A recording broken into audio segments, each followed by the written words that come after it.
초청받아 오신 우리 VIP 분들을 주님의 이름으로 환영하고 축복합니다. 이왕 오신 거 마음 열고 한번 복음의 말씀을 잘 들어보시면 감사하겠습니다. 오늘 제목을 한번 같이 한 목소리로 읽겠습니다. 시작.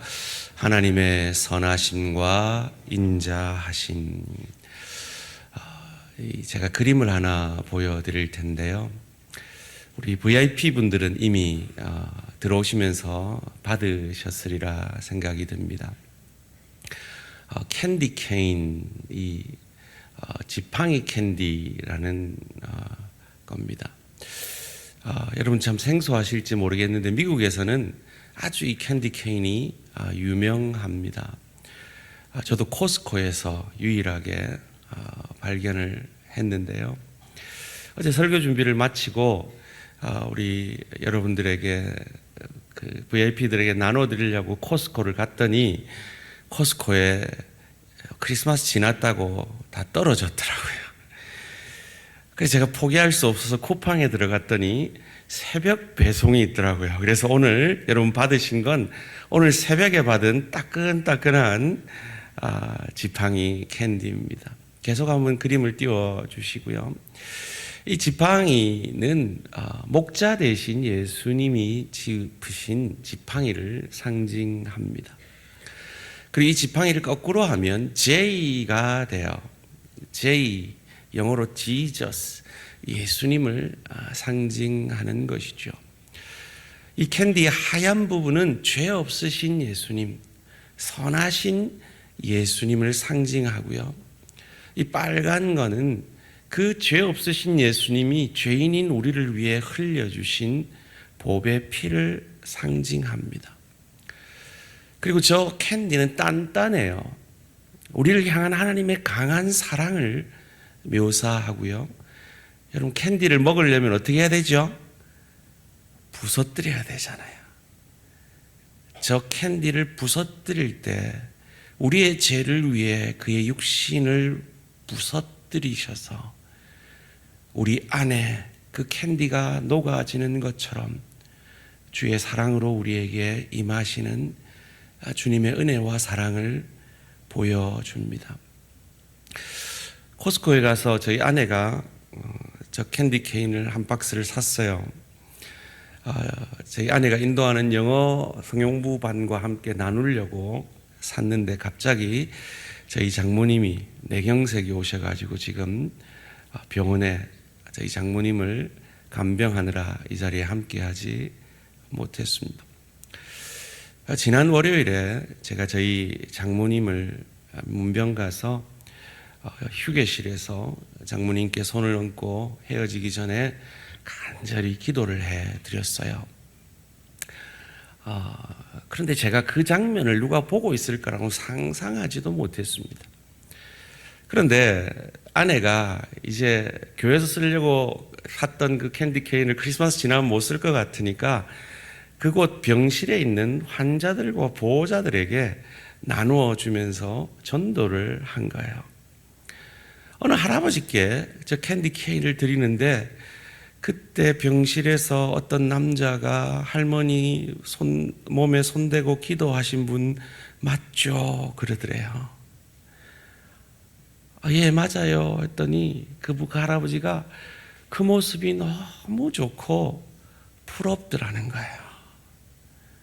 그러면서 저도 그 예수님 믿고 싶고 저도 교회를 가고 싶은데 아이고 저는 너무 죄가 많아서 예수 못 믿겠죠. 교회 못 가겠죠.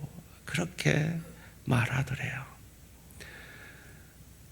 사랑하는 우리 VIP 여러분, 그리고 우리 성도님들, 그 말만큼 말이 안 되는 말이 없어요. 그 말은 무슨 말인가 하면 아이고 나는 병이 많아서 병원에 못 가겠지요, 이 말하고 같은 말이에요. 아이고 나는 너무 배가 고파가지고 식당에 못 가겠죠, 이 말하고도 같은 말인 것입니다. 오늘 이 자리에 초청하신 우리 VIP 분들 혹 그런 마음 계신 분 계시다면 우리가 믿는 하나님이 어떤 하나님이신지 잘 들어보시면 그런 오해가 풀리시리라 생각합니다.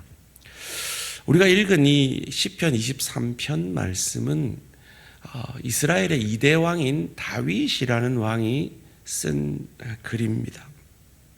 그는 하나님과 참 친했어요. 그래서 그가 고백하는 하나님은 참 두 가지 하나님으로 그는 고백을 하고 있습니다. 오늘 본문 6절 말씀인데요. 내 평생의 선하심과 인자하심이 반드시 나를 따르리니 내가 여호와의 집에 영원히 살리로다. 내가 여호와의 집에 영원히 사는 이 구원을 우리에게 주시는 하나님은 두 가지의 하나님인데 선하신 하나님이시고 인자하신 하나님이시래요. 이 선하신 하나님은 공의의 하나님, 죄와 함께 할 수 없는 하나님이라는 뜻이에요. 인자하신 하나님은 사랑의 하나님, 은혜의 하나님이라는 뜻입니다. 이 선하심이라는 이 단어는요, 구약 성경은 처음에 히브리어라는 언어로 쓰여져 있는데 토브라는 단어를 쓰고 있더라고요. 그런데 이 토브라는 단어가 구약 성경에 엄청나게 많이 등장하는데 구약 성경 처음 창세기 1장부터 등장해요.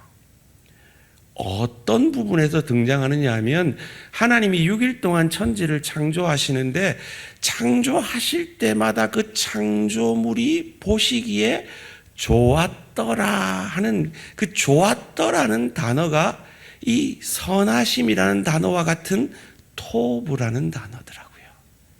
6일 동안 창조하시고 마지막 날 인간을 창조하시고는 어떻게 표현하셨는지 창세기 1장 31절 말씀을 함께 읽겠습니다. 시작. 하나님이 지으신 그 모든 것을 보시니 보시기에 심히 좋았더라. 저녁이 되고 아침이 되니 이는 여섯째 날이니라. 심히 좋았더라. 창조물들이 좋았는데 이 사람은 더 심히 좋았더라라고 말씀하십니다. 무슨 말입니까? 죄 짓기 전에 인간의 상태는 하나님의 선하심만큼 좋은 상태였다라는 겁니다. 그런데 인간이 하나님보다 높아지려 자기가 하나님이 되려 죄를 범했습니다. 창세기 3장 6절 말씀입니다. 여자가 그 나무를 본즉 먹음직도 하고 보암직도 하고 지혜롭게 할 만큼 탐스럽기도 한 나무인지라 여자가 그 열매를 따먹고 자기와 함께 있는 남편에게도 주매 그도 먹은지라. 그 유명한 선악과를 따먹었어요. 왜요? 하나님이 되려고요. 하나님보다 자기가 높아지려고요. 그런데 그 죄의 결과가 무엇이었습니까? 부끄러움이었습니다. 7절 말씀입니다. 이에 그들의 눈이 밝아져 자기들이 벗은 줄을 알고 무화과 나무 잎을 엮고 치마로 삼았더라. 무화과 나무 잎이 얼마나 갔을까요? 뜨거운 햇빛에 점점 시들어 말라져 갔을 겁니다. 그들이 스스로에게 취한 죄의 결과인 이 부끄러움을 가리는 건 오래 가지 못했습니다. 그래서 하나님이 그 인간의 죄로 말미암은 부끄러움을 가려주시려고 죄 없는 짐승을 죽여서 그 짐승의 가죽 옷을 그들에게 입혀주심으로 그들의 부끄러움을 가려주셨어요. 창세기 3장 21절입니다. 여호와 하나님이 아담과 그의 아내를 위하여 가죽 옷을 지어 입히시니라.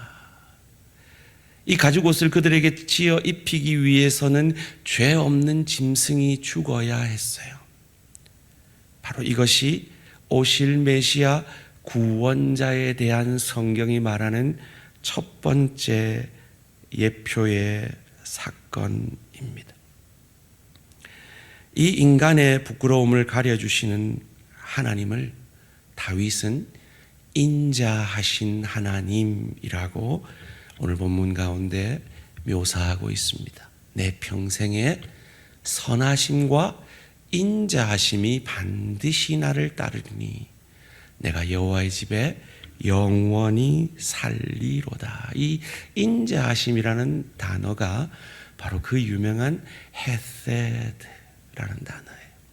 은혜, 값없이 주시는 하나님의 사랑이죠. 이 하나님의 이 값없이 주시는 인자하신 사랑을 출애굽기라는 책에서 우리에게 아주 잘 보여주고 있는데요. 이 출애굽기 32장에서 34장까지는 이 모세가 시내산에 이 십계명과 하나님이 거하실 성막을 어떻게 만들지를 하나님으로부터 듣기 위해 올라갔던 그 40일 동안 이스라엘 백성들이 금송아지를 만드는 사건이 나옵니다. 그래서 그 금송아지가 자기들을 인도한 하나님이라고 여호와라고 경배하는 우상숭배의 사건이 나와요.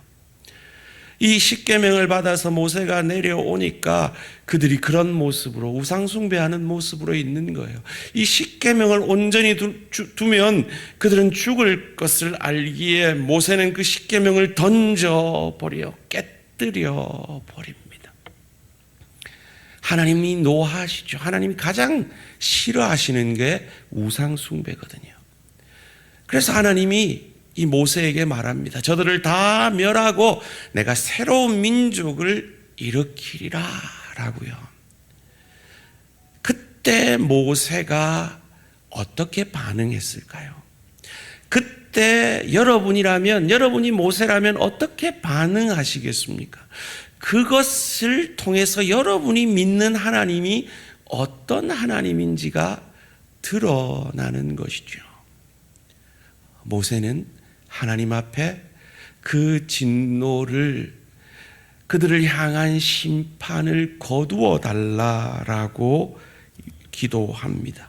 출애굽기 32장 11절 12절 말씀입니다. 모세가 그의 하나님 여호와께 구하여 이르되 여호와여 어찌하여 그 큰 권능과 강한 손으로 애굽 땅에서 인도하여 내신 주의 백성에게 진노하시나이까? 어찌하여 애굽 사람들이 이르기를 여호와가 자기의 백성을 산에서 죽이고 지면에서 진멸하려는 악한 의도로 인도하여 내었다고 말하게 하시려 하나이까? 주의 맹렬한 노를 그치시고 뜻을 돌이키사 주의 백성에게 이 화를 내리지 마옵소서. 뜻을 돌이켜달라는 이 간청 앞에 하나님은 어떻게 답하실까요? 하나님의 진심을 표현해낸 이 모세의 뜻대로 뜻을 돌이켜 주십니다. 13절, 14절 말씀입니다. 주의 종 아브라함과 이삭과 이스라엘을 기억하소서. 그 뜻을 돌이키시는 근거가 아브라함과 이삭과 이스라엘을 기억하심이래요. 주께서 그들을 위하여 주를 가리켜 맹세하여 이르시기를 내가 너희의 자손을 하늘의 별처럼 많게 하고 내가 허락한 이 온 땅을 너희의 자손에게 주어 영원한 기업이 되게 하리라. 이 약속을 근거하여서 그 심판을 거두어 달라라고 모세는 고백하고 있는 것이에요. 하셨나이다. 여호와께서 뜻을 돌이키사 말씀하신 화를 그 백성에게 내리지 아니하시니라. 무엇 때문에요? 그들이 잘났기 때문이 아니라 하나님이 약속하심을 기억하심으로요. 약속 때문에 그들을 멸하지 않으시는 것이에요.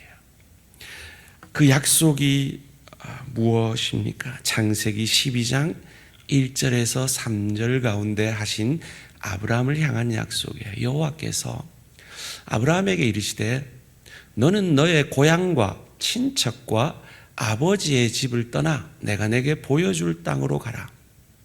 내가 너로 큰 민족을 이루고 내게 복을 주어 내 이름을 창대하게 하리니 너는 복이 될지라. 너를 축복하는 자에게는 내가 복을 내리고 너를 저주하는 자에게는 내가 저주하리니 땅의 모든 족속이 너로 말미암아 복을 얻을 것이니라 하신지라 하는 이 이스라엘 백성들의 첫 조상인 아브라함에게 하신 약속을 근거로 하여서 그 심판을 거두시는 거예요. 무슨 말이냐 하면 하나님은 약속에 신실하신 하나님이시라는 거예요. 이 모세가 하나님 앞에 올린 이 간청을 아까 그 캔디 케인이 상징하는 예수 그리스도가 십자가 상에서 이렇게 간청하셨어요. 누가복음 23장 34절 함께 읽을까요? 시작. 이에 예수께서 이르시되 아버지 저들을 사하여 주옵소서 자기들이 하는 것을 알지 못함이니이다 하시더라. 그들이 그의 옷을 나눠 제비 뽑을세. 잠깐 띄워주시고요. 저들을 사하여 주옵소서. 모세의 고백과 같은 고백을 예수님이 십자가상에서 하고 계세요. 저들이 무슨 일을 하는지 알지 못함입니다 라고 그 심판을 저들에게 내리지 말 것을 강구하세요. 그리고 벌어진 사건이 예수님이 입으신 옷을 다 벗겨지세요. 부끄러움을 당하시는 거죠. 왜요? 저와 여러분의 죄로 말미암은 부끄러움을 가려주시기 위해서요. 그 예수님이 하신 약속이 있어요. 그 약속이 요한복음 1장 12절에 나오는데요.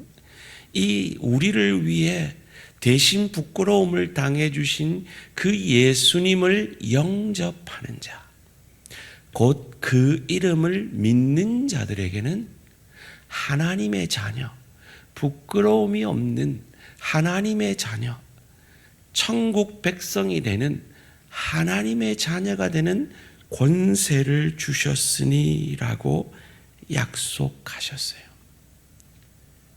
아까 이스라엘 백성들을 왜 하나님이 멸하지 않았다고 했죠? 무엇에 신실하셔서? 약속에 신실하셨어요. 그 신실하신 하나님이 이 약속에도 신실하신 하나님이세요. 즉 예수를 나의 부끄러움을 위해 나를 대신해 부끄러움을 당해 주시고 내 죄를 위해 십자가에서 그 죄 없는 피를 흘려 주시고 사흘 만에 부활하심으로 그 죄와 죽음과 부끄러움을 이기고 부활하심으로 그 예수를 믿는 자에게 부끄러움이 없는 하나님의 자녀가 되는 권세를 주셨다라는 이 약속을 하나님은 신실히 지키시는 하나님이시라는 겁니다. 이것을 은혜, 하나님의 인자하심이라고 얘기합니다. 여러분, 참 사람에게는요, 하나님의 의로움, 공의, 하나님의 인자하심, 사랑, 이것이 어떻게 조화가 될 수 있나 하는 생각이 듭니다. 바로 그 하나님의 공의와 의로우심과 하나님의 인자하심, 그 사랑이 완벽하게 조화를 이룬 곳이 바로 이 십자가입니다. 하나님은 죄를 멸하실 수밖에 없어요. 우리의 죄를 싫어하세요.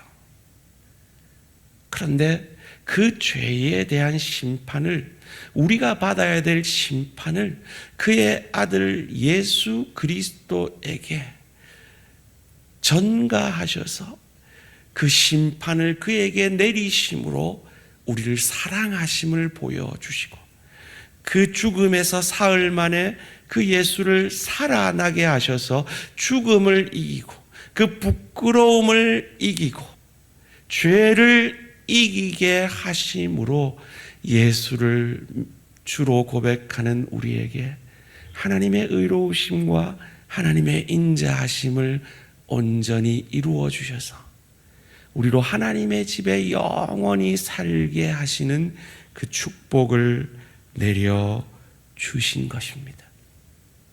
그렇다면 이 하나님의 인자하심을 누가 어떻게 받을 수 있는 것일까요? 이 심판을 거두어 주신 하나님이 다시 모세를 시내산으로 부르세요. 그리고 두 번째 십계명을 만들어 주시고 하나님의 거하실 성막을 어떻게 지으라 가르쳐 주세요. 그리고 모세가 십계명을 두 번째 받아서 내려왔을 때 모세의 모습을 출애굽기 34장 29절에서는 이렇게 말합니다. 모세가 그 증거의 두 판을 모세의 손에 들고 시내산에서 내려오니 그 산에서 내려올 때에 모세는 자기가 여호와와 말하였으므로 여호와와 함께하였으므로 말미암아 얼굴 피부에 광채가 나나 깨닫지 못하더라. 여러분 혹시 제 얼굴에 지금 광채가 나나요?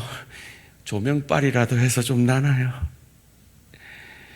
모세가 얼굴에 광채가 난 거예요. 이어지는 30절 말씀입니다. 아론과 온 이스라엘 자손이 모세를 볼 때 모세의 얼굴 피부에 광채가 남을 보고 그에게 가까이 하기를 두려워하더니. 여러분 모세에게 왜 광채가 났을까요? 시내산에서 하나님과 함께 할 때는 그 하나님의 빛에 그의 얼굴이 비침으로 광채가 났을 거예요. 그런데 내려왔잖아요. 내려왔는데도 왜 광채가 그의 얼굴에 계속 비칠까요? 하나님이 모세와 함께 내려오신 거죠.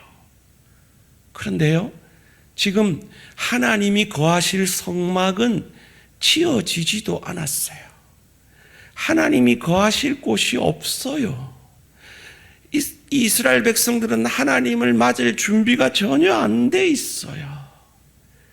그런데 하나님이 내려오셨어요. 마치 우리 주 예수 그리스도께서 저 하늘 보좌를 버리고 이 땅에 인간의 모습으로 내려오셨을 때 인간들이 아무 준비가 안 되어 있었던 것처럼 말이죠. 예수님의 아버지가 될 요셉도 아무 준비가 안 되어 있었어요. 마태복음 1장 18절에서 19절 말씀 함께 읽습니다. 시작. 예수 그리스도의 나심은 이러하니라. 그의 어머니 마리아가 요셉과 약혼하고 동거하기 전에 성령으로 잉태된 것이 나타났더니 그의 남편 요셉은 의로운 사람이라 그를 드러내지 아니하고 가만히 끊고자 하여. 마리아에게 성령으로 잉태가 되었는데 그것을 믿지 못하고 끊고자 했어요. 예수님 맞을 준비가 아무것도 안 되어 있었어요. 마리아도 마찬가지였어요. 누가복음 1장 34절 말씀입니다. 마리아가 천사에게 말하되 나는 남자를 알지 못하니 어찌 이 일이 있으리까. 상상할 수 없는 그 일에 마리아도 아무 준비가 안 되어 있었어요. 세상도 마찬가지였어요. 마태복음 2장 1절에서 3절 말씀입니다. 헤롯 왕 때 예수께서 유대 베들레헴에서 나심에 동방으로부터 박사들이 예루살렘에 이르러 말하되 유대인이 왕으로 나시니가 어디 계시냐? 우리가 동방에서 그의 별을 보고 그에게 경배하러 왔노라 하니 헤롯 왕과 온 예루살렘이 듣고 소동한지라. 하나님이 오셨는데 세상은 소동해요. 아무 맞을 준비가 안 되어 있어요. 심지어요, 예수님이 누일 자리도 없었어요. 누가복음 2장 5절에서 7절 말씀입니다. 그 약혼한 마리아와 함께 호적하러 올라가니 마리아가 이미 잉태하였더라. 거기 있을 그때 해 사는 날이 차서 첫 아들을 낳아 강보에 싸서 구유에 짐승의 밥통에 뉘었으니 이는 여관에 있을 곳이 없음이러라. 있을 곳이 없었던 그 이스라엘 백성들 가운데 모세와 함께 내려오신 하나님처럼 하나님의 아들 예수 그리스도도 아무 준비도 안 돼 있는 인간들을 위해 있을 곳이 없어 짐승의 밥통에 누이셔야 했던 그 상황 속에서도 오셨어요. 왜요? 우리와 함께 하고 싶어서요.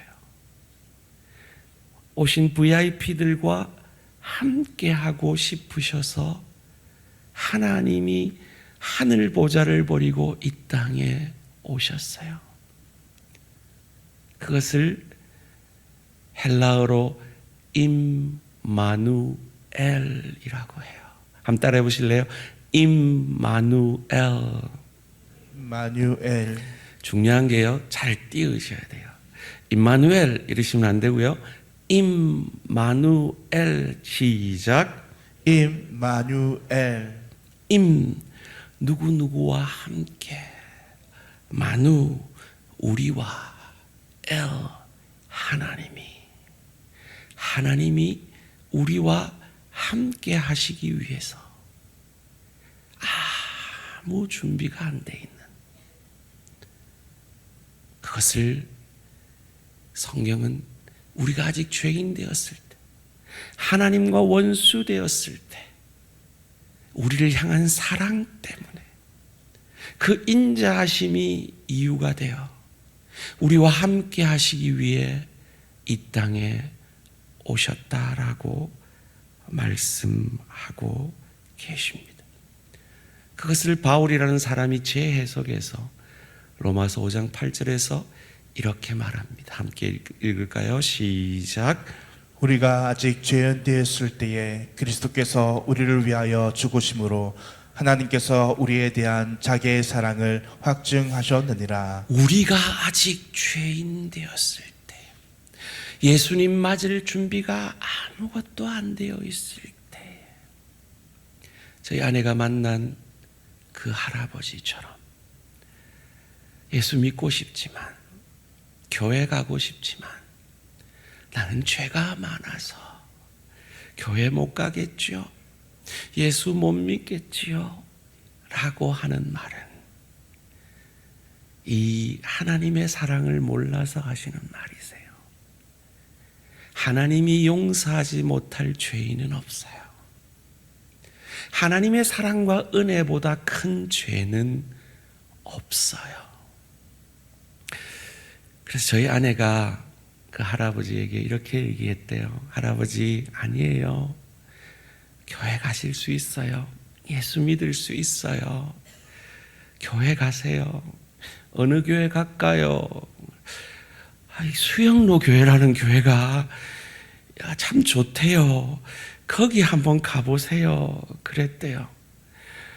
근데 거긴 너무 사람이 많아갖고 어떨지 모르겠어요. 그랬더니 당신은 어느 교회 다니는데요? 묻더래요. 저는 대양교회 다니는데요. 어디에 있는데요? 연산동에 있어요. 전화번호 하나 줘요. 내 퇴근하면 꼭 갈라니까. 그러더래요. 사랑하는 VIP 여러분, 저희가 여러분을 초청한 건 교인 하나 더 늘리려고 여러분 초청한 거 아닙니다. 수영로 교회 가셔도 돼요. 그런데 꼭 이 예수님 만나셨으면, 믿고 우리와 같이 천국 가셨으면 해서 여러분을 초청한 것입니다.